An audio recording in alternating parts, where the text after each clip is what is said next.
Hey everyone, Regal Reviews here. It is White Rice Wednesday, which means time for my Survivor recap. So to recap, they get back from the Jess vote out and Banu is very confused. He definitely thought he was going home, and personally I would have had him go home because he's too much of a liability than Jess is. And he's just wondering how they're trying to explain to him how the vote went and why they didn't let him in on what was going on. And I could see why, because of his performance at tribal council, because you can't trust him to say anything. He just blurts everything out. And it's not a question of, or, I mean, because he's emotional, that has nothing to do with it. It's the fact that he can't keep his mouth shut. You can't work with somebody like that in Survivor. And it looks like he's really struggling out there. Like, he's crying and thinking that he's going home. And I respect the fact that he's self-aware that he's on the chopping block. But my God, I could only imagine somebody that is just constantly, like, what do you call it, melancholy or gloomy. I would hate that at camp. So Banu definitely is in the chopping block. And what sometimes I don't understand, and I get it, it's a different environment when you're out there, but if people see that these people are a tight group, like Kenzie, Tiffany, and Q, why did they not try to get them out sooner when they had the numbers? Now Banu sees that, hey, like, Kenzie's a threat, you know? Why did you not try to get her out when you had the opportunity to? Now Banu's on the bottom, so he's basically needs a miracle. And, you know, Kenzie did kind of extend the olive branch a bit. She was willing to at least hear him out, and he had, like, no game, no strategy. So it's like, okay, you reveal everybody's secrets, but then it's like you don't have any strategy. On the flip side to that, who's to say that Banu reveals, like, a plan he has, and Kenzie goes right there and tells Tiffany and Q? So I feel like in that situation, Banu was in a lose-lose situation, because he tells Kenzie could go and tell Q and Tiffany, or if he doesn't, then it makes him look like, you know, they can't work with him. And Q then again extended an olive branch and said that he's willing to work with him. And it's a little tricky now because you have Tiffany and Kenzie that are close, and for conversation's sake, you have Q and Banu. That could make a very interesting tribal council if they're deadlocked. So at least he has some wiggle room.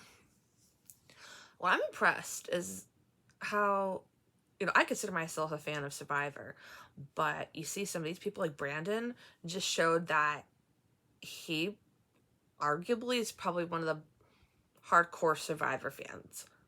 And I've seen every season. I thought I was hardcore, but no, this guy is like the king of the fandom, because he literally showed that he had every puzzle known to man that you could have imagined on Survivor, like the tree puzzle, 3D puzzles, cube puzzles, everything. He had sandbags. He had, like, bits and pieces from, like, almost like all the challenges out there. So I give him tremendous credit for just having that much of a commitment to play the game. And surprise, another Beware advantage is found by Jem, and she does not have a vote because Green has not gone to tribal council yet. So she has lost her vote. And yeah, so the immunity challenge, again, I need to pay attention more. The challenges. But basically, when I get to the end, it's one of those classic ones where you have to throw the beanbag, it has to land on something. And of course, Orange blows it out of the park. And wait, I take that back. Brandon was not the one that was the big Survivor fan. I mean, they all are, but not the one that has all the puzzles. Man, I feel stupid because I really got his name wrong.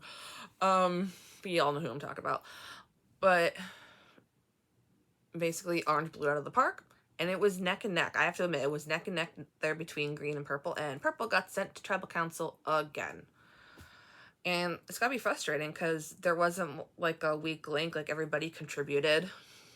Arguably Q and Tiffany did more. But the thing of it is, when you choose to participate in a challenge, you run the risk of potentially your name getting on the chopping block. Because if you volunteer and you don't and you fail, then you might be going home. And it was very interesting because, of course, they want Banu to go home. But Banu, Liz, and Ben went on a journey. And it was different than the last one. Basically, they had to draw rocks. And my initial thought was, oh, if somebody draws the wrong rock, are they going to be voted out? I'm thinking, no, that's a little too extreme. The immunity challenge did start early, so I automatically knew something big was going to happen. Basically, what would happen if someone pulls the white rock, they're safe, no harm, no foul. The blue rock, you have the opportunity to compete in this challenge, and if you win the challenge, you win an advantage. What the advantage is, they didn't say. However, if they lose the challenge, they lose their vote. And both Liz got the white rock, so she was safe, and she still has her vote. But Banu and Ben competed, and they both lost. So neither one of them have a vote. And this showed that they should have just got Banu out last episode, because he got to the journey and he was blurting out everything. And this is golden for Ben and Liz. They went back to their tribe and they had an advantage without having an advantage, you know what I mean? Because now they have all this intel, and now they know that Kenzie is the one pulling the puppet strings and everything, and how close that group is, and how Bonnie's on the outs. So if there's a tribe swap, they might be able to have some wiggle room, you know? So,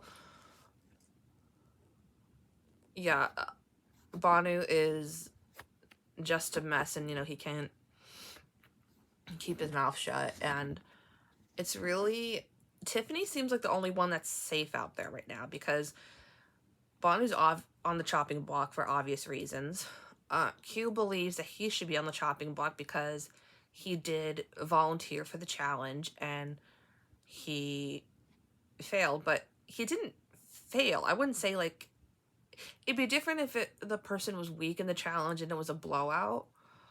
No, like, he literally, like, he and Tiffany worked their asses off to try to get the beanbags up there. Like, I don't think voting Q off for that is necessary. And then Kenzie is on the chopping block because, you know, she's a threat. And Q brought it up to Banu and thinking we can maybe work something here. And the fact that people don't know exactly how much of a threat she is really says something. But Purple did not go to tribal council, and I'll tell you why. So earlier in the episode, Brandon was complaining that his arm hurt, and one might think, oh, maybe he slept on it wrong. The fact that he said his whole one side of his arm was completely numb, my initial thought was, oh my god, is he like about to have a stroke or something? Like, this is serious. So of course he called medical, and they just initially think like it's a pinched nerve. They're gonna keep an eye on it. They, you know, thought maybe he just slept on it wrong. He sat out of the challenge, which I think was smart. But Jeff and medical came back to talk with him, and after doing some research, they determined that it's not safe to keep him in the game, because when they did research, they found out that it could actually be a disc out of place, and he needs an MRI. So it sucks because he could actually be okay, and he's getting pulled for no reason. But it's more they want to make sure he's okay because they don't want him to be playing out there and he has like a permanent injury then. So, you know, it's always sad when people go out by medevac. Like, that is the worst thing out there. I think arguably what was worse than that is when Terry Dietz got pulled because his kid was sick.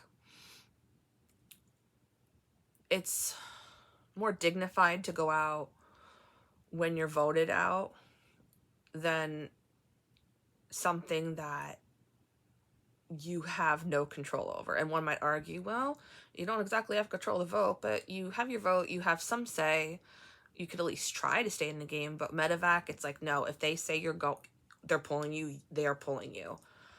And it sucks because when you go out there, you don't expect to be pulled from the game, and you kind of think like you're on Survivor.